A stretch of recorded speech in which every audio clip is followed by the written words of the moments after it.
आज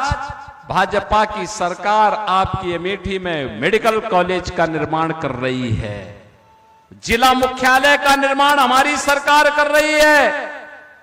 police line का निर्माण हमारी सरकार कर रही है, डिस्ट्रिक्ट कोर्ट का निर्माण हमारी सरकार कर रही है। हर घर नल की योजना के साथ यह भारतीय जनता पार्टी की केंद्र और राज्य की डबल इंजन की सरकार करा रही है। और यही नहीं, जो पेशेवर गुंडे और अपराधी थे, उन गुंडों और अपराधियों का इलाज भी यही सरकार कर रही है। और बहनों और भाइयों,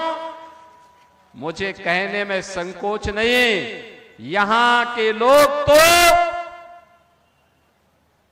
1 जून 2 जून भूखों रह सकते हैं, लेकिन राम को नहीं भूल सकते, राम को नहीं भूल सकते,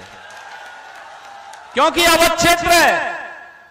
यहां के तो रोम रोम में राम बसे हैं, राम के बगैर उनका कोई काम ही नहीं है। ऐसे लगता है जैसे रामलला से उनका रिश्ता पुश्तैनियों परिवार का रिश्ता है, और ये परिवार का आपका जो रिश्ता है, यही रिश्ता आज भारतवासी भी प्रभु राम के साथ जुड़े हुए हैं। आप जिनको पहले चुनते थे, वे राम को नकारते थे, राम को अपमानित करते थे, राम के बारे में गलत टिप्पणी करते थे, हमारे ही वोट से हमारे खिलाफ, हमारी ही आस्था के खिलाफ बयानबाजी करते थे, हमारे वोट से चुना जाते थे और अमेठी के बाहर जाते थे, अमेठी के लोगों को कोसते थे, हमारे वोट से चुने जाते थे, देश के अंदर सरकार बनाते थे और आतंकवाद को फिर हमारे रामलला पर हमला करने के लिए आतंकवादियों को प्रेरित करते थे, हमारे वोट से चुने जाते थे और जनता जनार्दन के लिए आने वाली योजना में डकैती डालते थे, हमारे वोट से चुने जाते थे और हमारे ही विकास में रोड़ा बना करके बैरियर लगाने का काम करते थे। बहनों और भाइयों, पहली बार देश देख रहा है मोदी जी के नेतृत्व में, देश सुरक्षित है, दुनिया के अंदर सम्मान बढ़ा है, विकास के बड़े बड़े कार्य हो रहे हैं, highway, railway, metro, IIT, IIM, IIIT, AIIMS, Raebareli का एम्स मोदी जी ने दिया, और अब तो अमेठी में दुनिया की जो सबसे अच्छी राइफल AK-203 क्लास्कोप की ये जो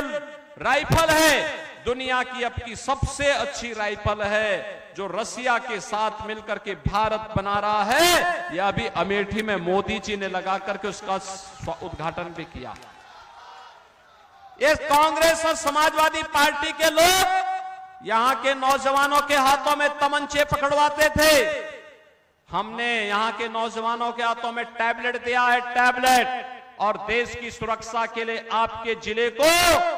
क्लास्कोप श्रेणी की AK-203 राइफल देकर के आज भारत के जवानों के हाथों में जब ये राइफल होती है तो पाकिस्तान भी थर्राता है, दुश्मन भी थर्राता है, वह भी थर्राता है, उसको भी भय होता है। और तभी तो पाकिस्तान बोलता है ना, जब मजबूत सरकार होती है और राइफल आपकी अमेठी में बनती है,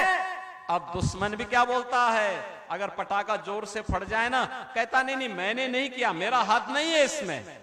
वो पटाखा फट रहा है। बहनों और भाइयों, मैं इसीलिए आज आपके पास आया हूं आपसे कहने के लिए, मैं धन्यवाद दूंगा श्री राकेश प्रताप सिंह को, गौरीगंज के विधायक को, धन्यवाद दूंगा मनोज पांडे को,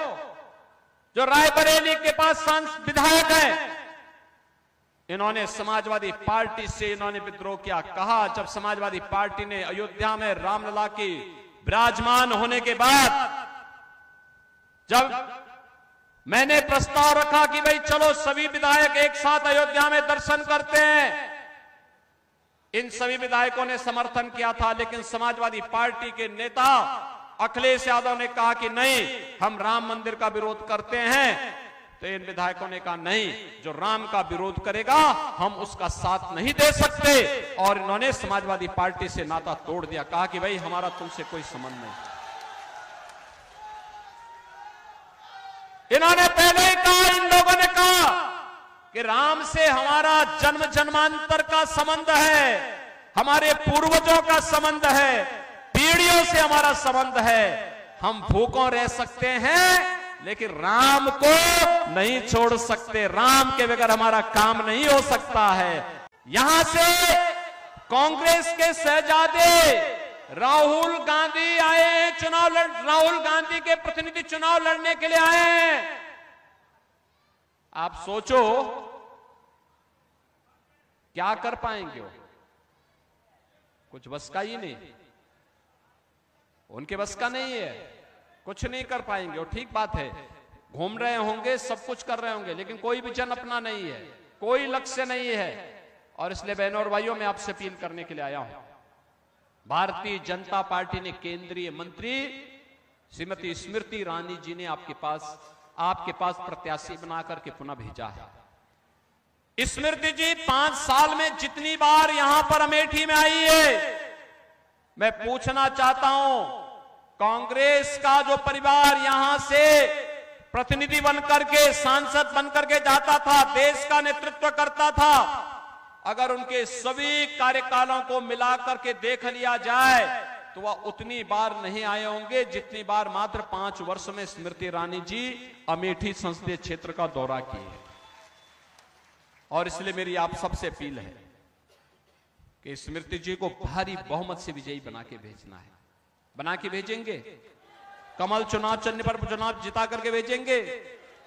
बहनों और भाइयों, चुनाव के दौरान ये उम्मीद करना कि प्रत्याशी घर घर जा पाएगा बहुत कठिन होता है, बहुत कठिन होता है। इसके लिए स्वयं आपको प्रत्याशी का प्रतिनिधि बनना पड़ेगा,